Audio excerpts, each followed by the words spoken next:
Copacabana. Oh, what a tune. Oh, that just, see, Michael Kors got it so right.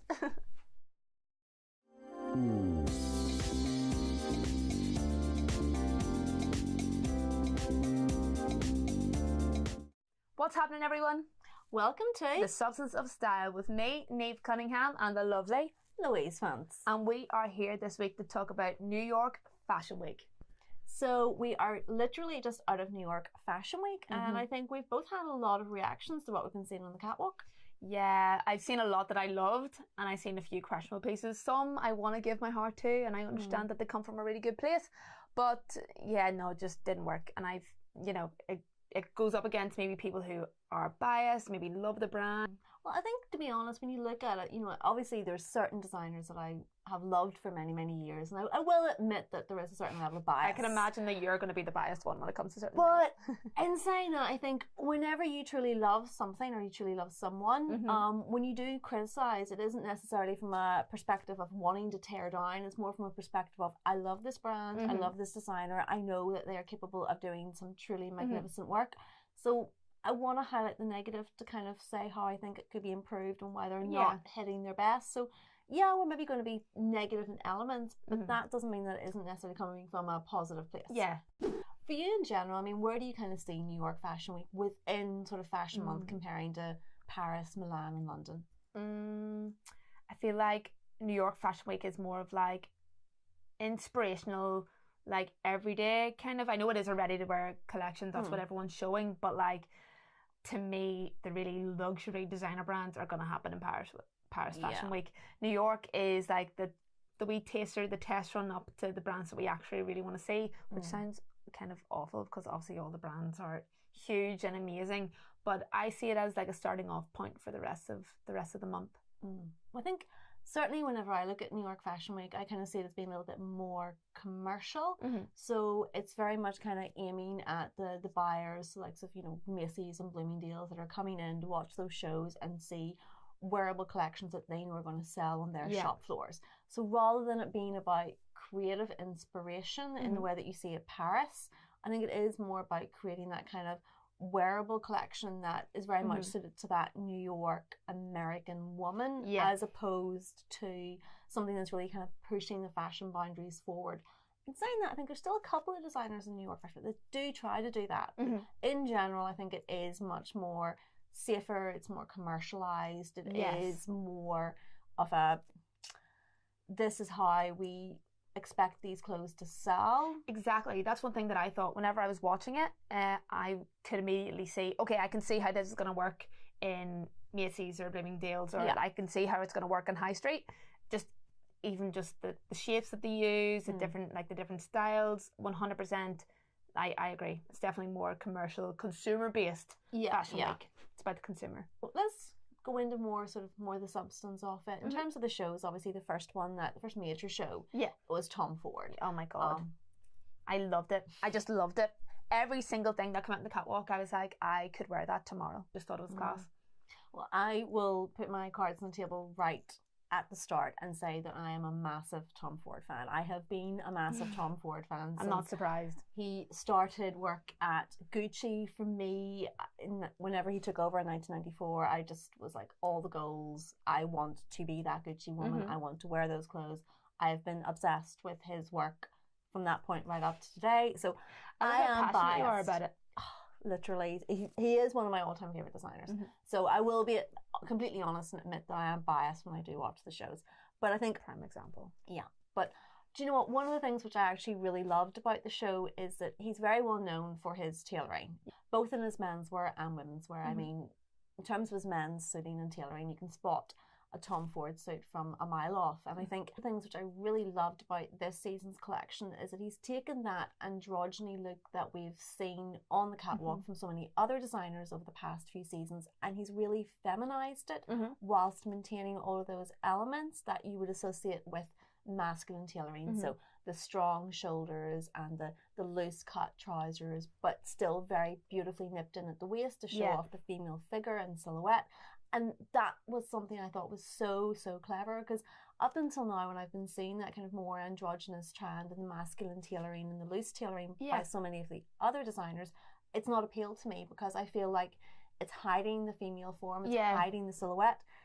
Tom Ford has been known ever since his Gucci days for really showcasing the female form and understanding the female silhouette. And I think this collection in particular really showed that off, because yes, we had masculine tailoring, but it was done in a very feminine way that still looked feminine and empowering and showed off the female form, but not in a sexualized way, in a very empowered way. And I absolutely loved that so much. Like, as you said there, it was masculine yet very feminine, and that's something that I've related to. Like, I just loved that it was going to be loose.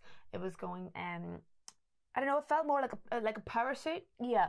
Without being like too over the top. If that's I'm not really using very technical terms right now. I just think of what's in my head at the moment.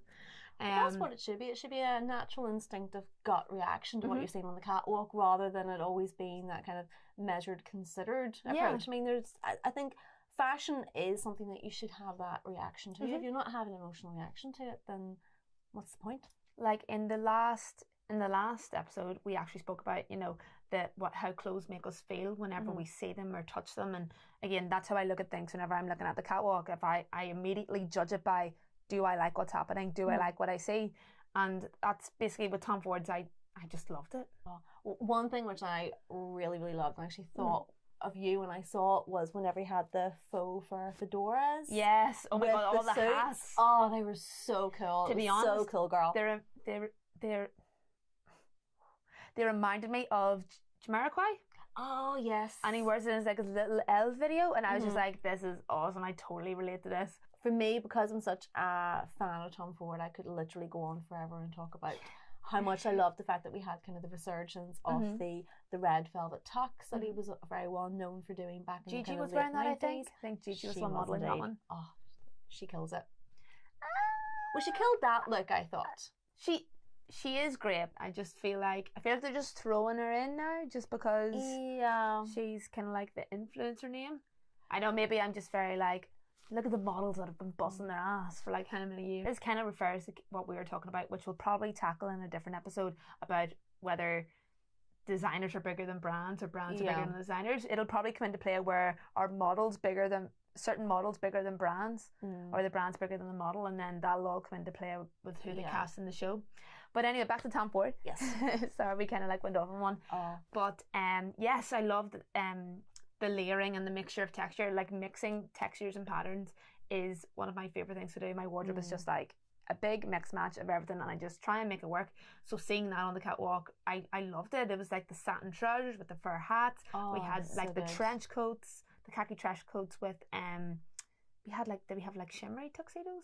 We did, especially in the menswear, which I actually really liked. Yeah. But I mean, it's a trend myself that I'm actually wearing at the moment. Yeah. Like, I was at the Belfast Fashion Week press launch a couple of weeks ago, and I had on a pair of red velvet Giuseppe Zanotti boots with a pair of black tweed shorts and a silk ruffle blouse. And I love that juxtaposition of both the colours and also the textures of all those different elements working together, and then opaque tights as well that were a slightly off colour from the boots. And I loved that mixing, and whenever I kind of saw a lot of the reds and pinks and the velvets and the silks on the Tom Ford catwalk, it did really remind me of the outfit that I had on a couple of weeks ago. I think you resonate with it more whenever you're like, oh my god, I'm in this style, I'm actually living this style at the minute. Yeah. So whenever you actually see it come down the catwalk, you're like, love, love, love. It probably comes from that kind of like, again, that biased place, because you're like, I get this. But just something that we will explore when it comes to certain things that like maybe we don't get. Things that we've seen that we're like, I don't understand that. Maybe it's just because you don't wear that exact style. But Tom Ford nailed it. If Tom Ford ever wants to come and just like completely redesign my entire wardrobe, I am completely up for that. Yeah. Say caller. Yes. Comment below. Yes, imagine please, Tom Ford commented below. Please, Tom, please. I love your work. Love your work. Next up, we are going to tackle Self-Portrait, which is one of the brands that has come up recently for me in Ami Song. Ah, yes. Which bamboozles me. I know her name's Ami Song, but I was like, Amy Song. And she was like, Ami. And I was like, wait, what's going on?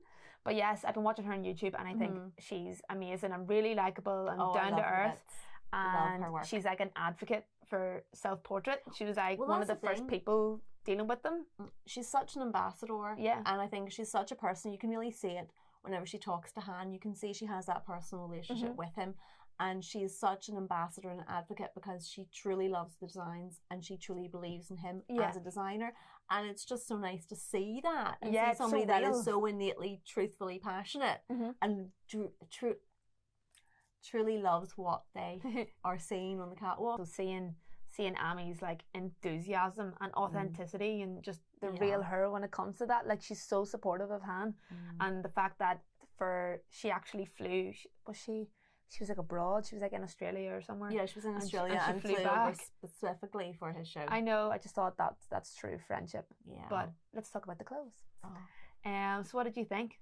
Well, for me, I've always loved self-portrait. I mean, I was a fan of Han whenever he was designing for 3 Floor, and was always loved the very sort of the delicate lace dresses and those dresses that were very kind of iconic with 3 Floor. And then you could see whenever he moved on and set up self-portrait himself in 2013, very much carried through that feminine feel. So it was very much about those really cute, pretty lace dresses. And the brand's become very synonymous with that. But I think it was really nice to see a progression, evolution on the catwalk this time around. So you can really see that the self-portrait woman's starting to mature, and his designs are starting to reflect that. So we've seen a lot more tailoring. I knew as soon as I seen it, I was just like, Louise is going to be all over this. All over it. And the thing is, I mean, I'm such a fan of his lace dresses, and I actually am lucky enough to own a few of his pieces. So it's just really nice to kind of see how I'm jealous. I'm definitely jealous of this one piece leather mini skirt. Oh my word, it's really cool with all these like zip detailings and stuff. Oh, I love his stuff. His stuff. Yeah, but no, it was interesting to see how the collection was. Yeah, you had a lot of elements that were very self-portrait-esque, you know, with the pleating, and there was a lot of femininity still there. Yeah, asymmetric off the shoulder, but you could see a real kind of a maturity and more grown-up feel. Which I was very pleasantly surprised with. Yeah, I loved the shape of the dresses, and I thought that even though, like, again, they're very feminine, it felt strong and it felt empowering to wear them, and even the models wearing them, I just thought, oh, this show's just working. Well, you could see when you looked at the models that were on the catwalk, it was very, very considered. He really wanted to reflect, again, diversity, and that was very, very clear through his choice of models and also through the choice of designs. It was very much that kind of wardrobe that I think fits a modern woman's life. So yes, you do have that kind of boss girl, boss lady tailoring. Equally, you have those girly feminine dresses whenever you have those moments where you just want to kind of have that off-duty looks. And it was nice to kind of see a collection that encompassed lots of different elements of a woman's life, because that's the thing, you know, we don't wear the same clothes for everything that we do. We need diversity within our wardrobe. And if you love a brand like, let's say, Self-Portrait, and you want to wear those clothes, you want to be able to find those pieces for the different elements of what's going on in your life. And and for the different stages of your life. Yeah. I think that very much was reflected in what Han produced across the board. Yeah, for Autumn Winter 19. So. What I really liked about it was that even though it was like monochrome, those big bursts of colour, like whenever he really added it, he really, really added it. And it just changed everything. Whenever you seen it walking down the catwalk, you were just like, whoa, this is like really out there, and I love it. Yeah.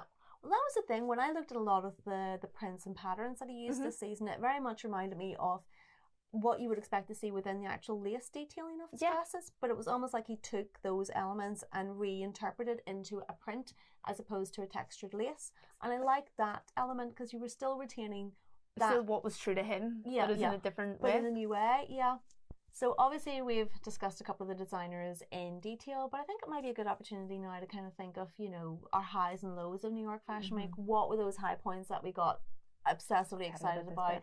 And what were those disappointment moments where we're like, not really feeling this? Not into it.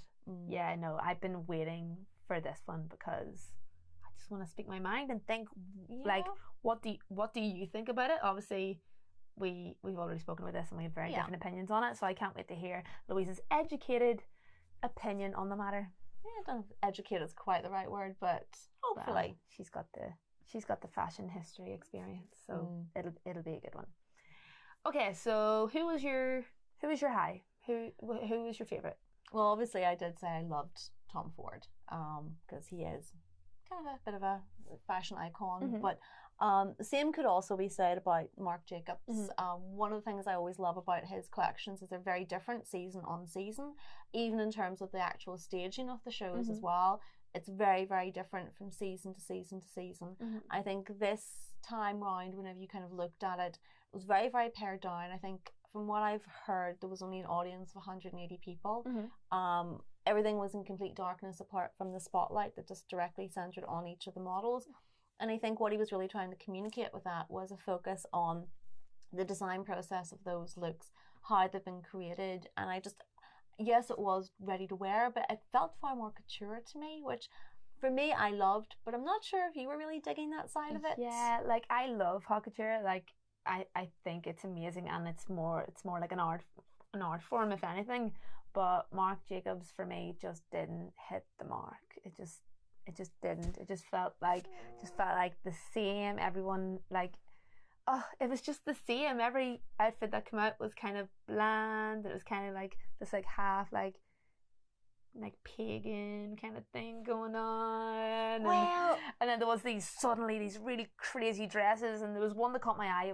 It was pink. I think it was the first kind of crazy dress that came out. Yes. And I thought it was beautiful. I was like, yes, but kind of as it went on, I was like, I switched off a wee bit, and I didn't understand one spotlight on the model, and because I like to sit and look, but you only got a glimpse of it, and I was like, I don't even have time to like this. And I think that was kind of part of it, because in the past, when you've looked at some of his shows, you know, it's been very much a stage production where, you know, the models have walked in and they've actually walked off the street, and there's been like street style photographers taking their photographs, and they've walked into the auditorium and walked round, and it's been very much that theatrical experience. yes, This time it was very, very pared back.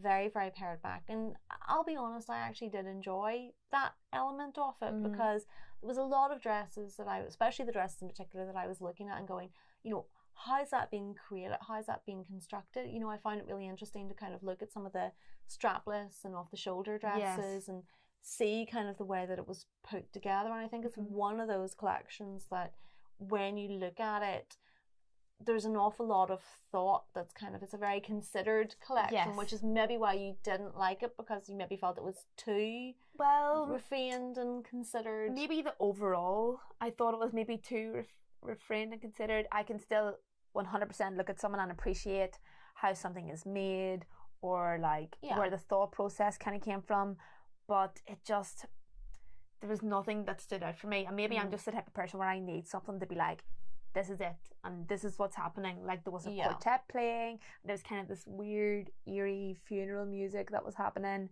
and I was just kind of confused. I was obviously still appreciating what was coming in the catwalk. I seen some capes. I was like, Louise is gonna love the capes. I love a good cape.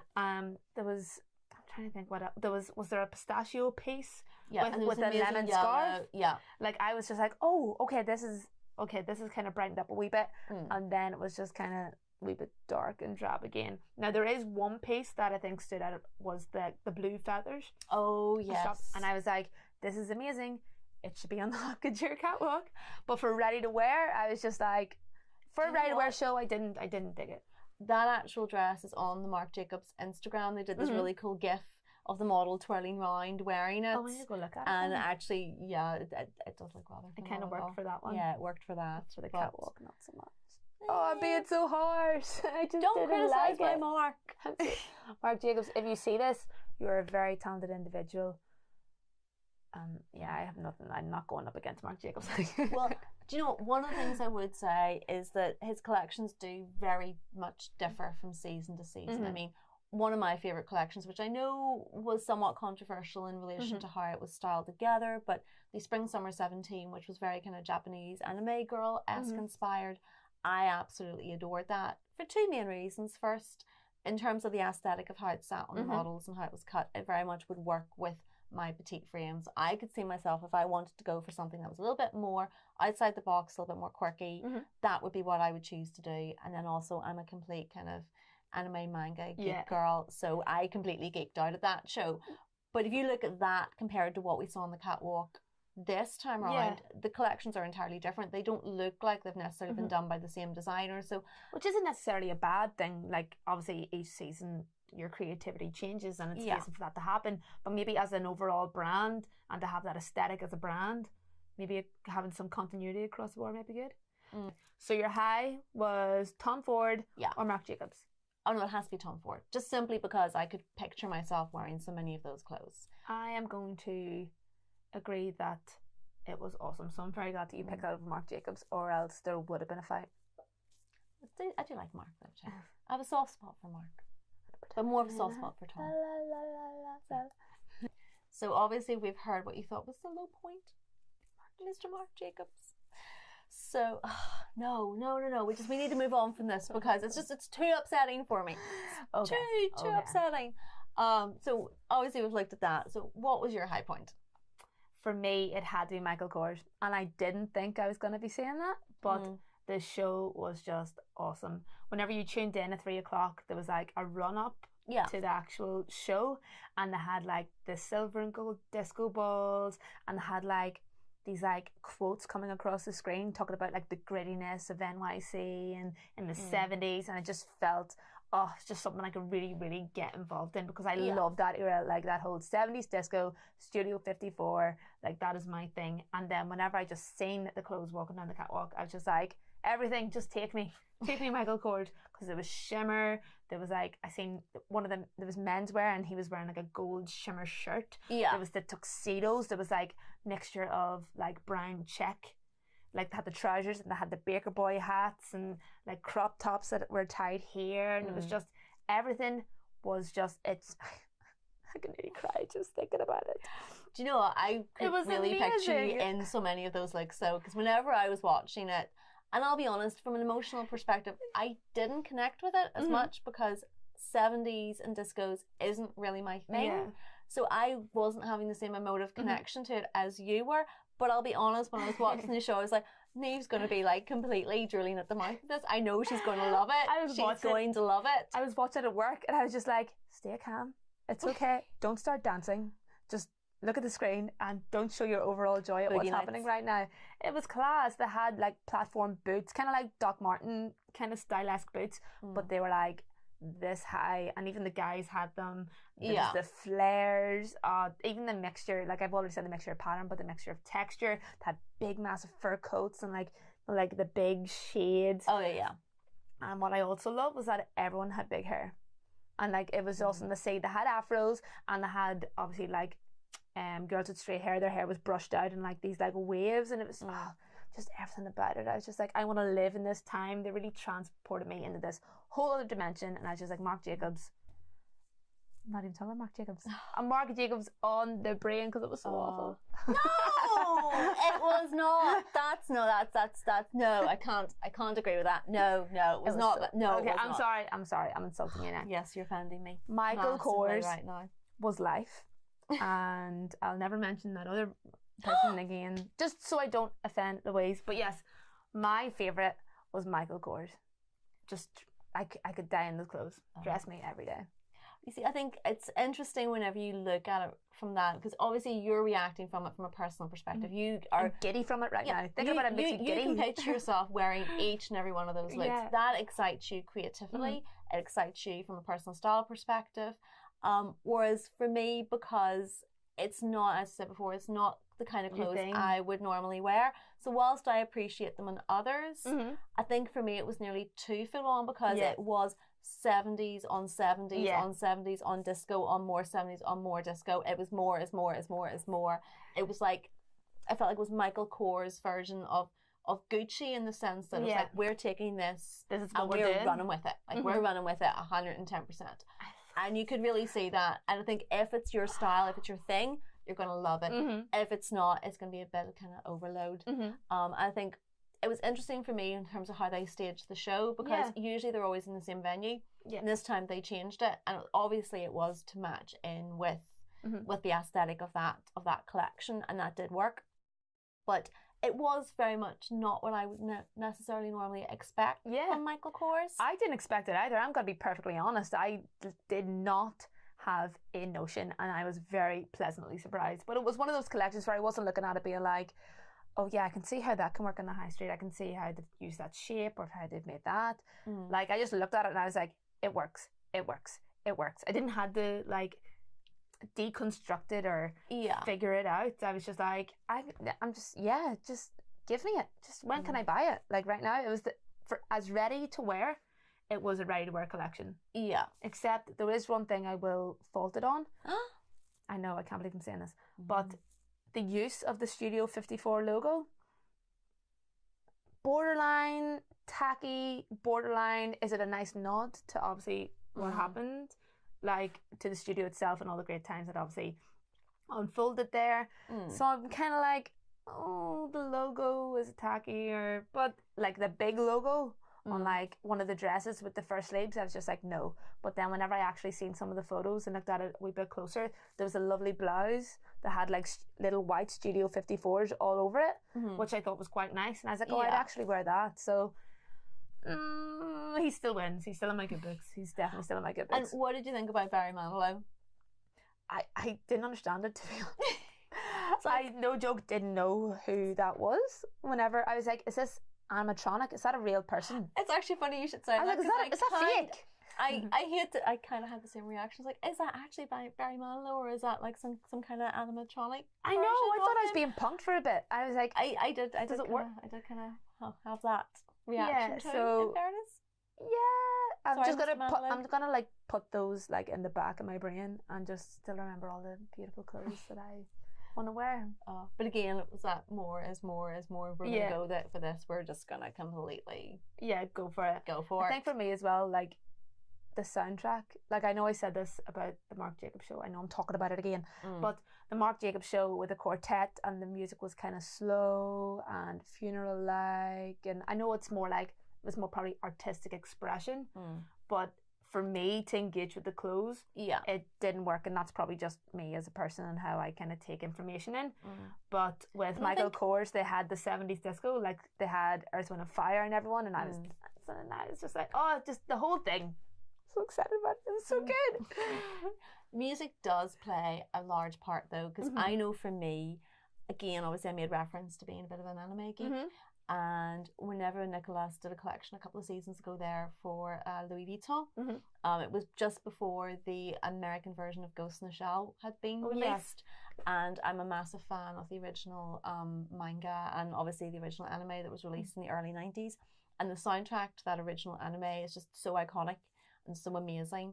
And they opened that show with that music, with an actual choir singing it. And for me, before the clothes even came out, before any model came out, the hairs on the back of my neck were standing up on end, and I was emotionally connected before I even saw the first look.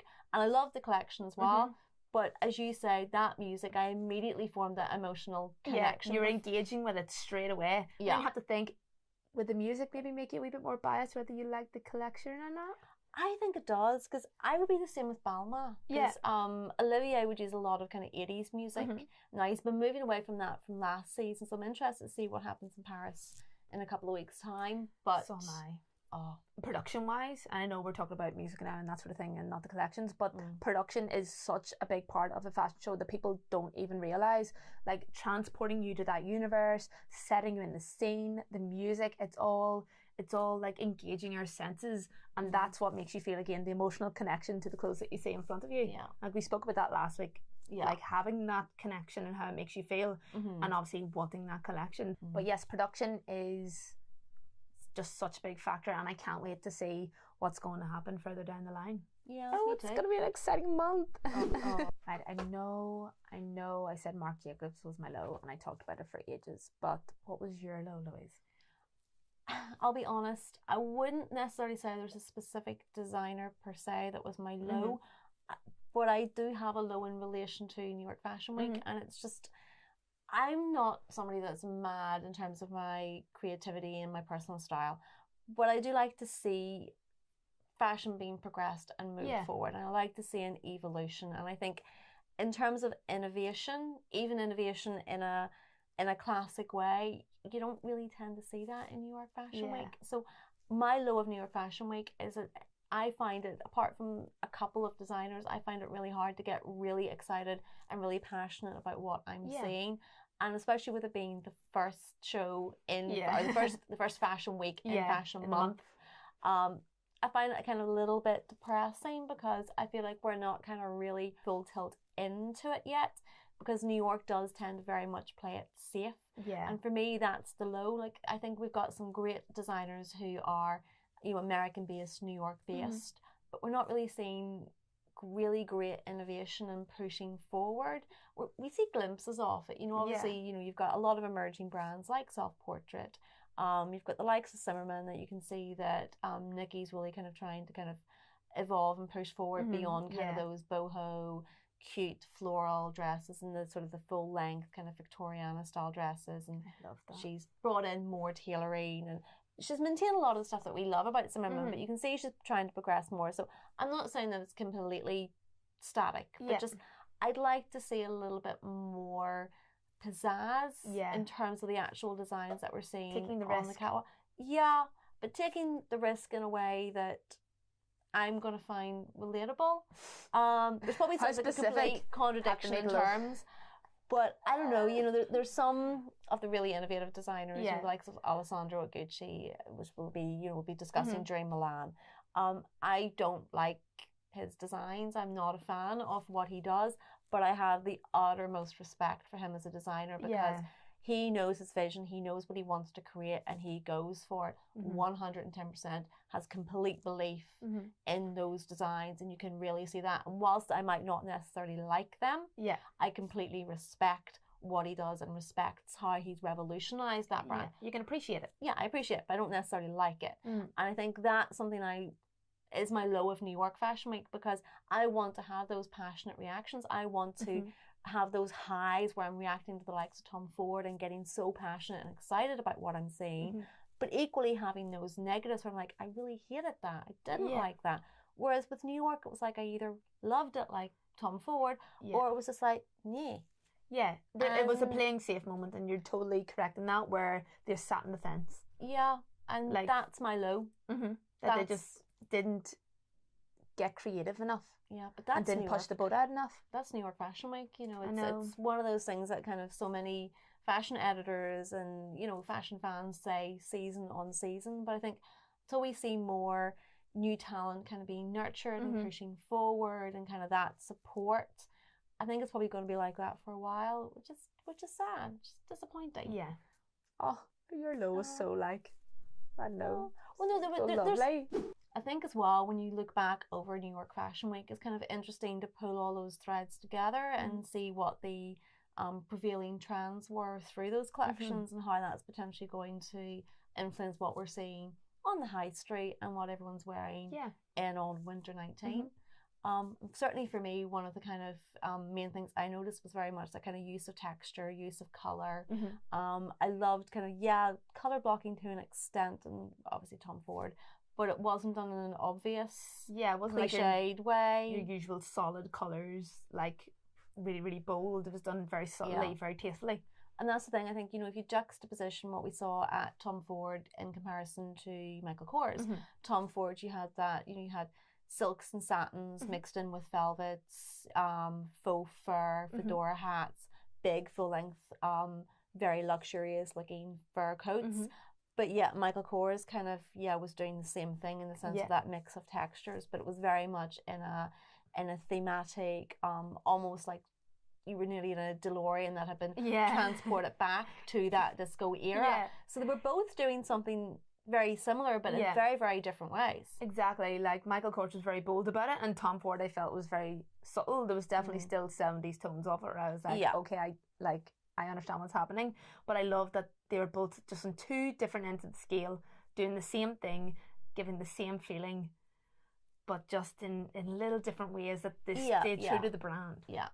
And then I think as well, it was kind of interesting how you had that very sort of strong maximalist look at Michael Kors, but then if you look at what was happening in the likes of the Boss collection, or if you look at the Row, it was very much that pared back minimalist look, especially with the Row, which obviously Mary-Kate and Ashley are so synonymous and well known for. But you were seeing, or I certainly saw, there was like, it was more of a focus on tailoring, because usually everything's very, very loose, very, very oversized, but you could kind of see little nods to more precise tailoring, and I kind of nearly felt like they're currently filling the void that's now been left now that Phoebe has left Celine, and you know that kind of customer is now looking for a place of where they can get that androgynous, clean, minimalist look that very much whispers elegance, style, but not in a ostentatious way. It's, you know, clothes that are highly unassuming for women that don't want their clothes to communicate. They want to communicate through themselves. And I think you could really see that in the row. It was very much, they've always been like that, but it just really felt like it was filling that void that we're now filling the gap. seeing. Yeah.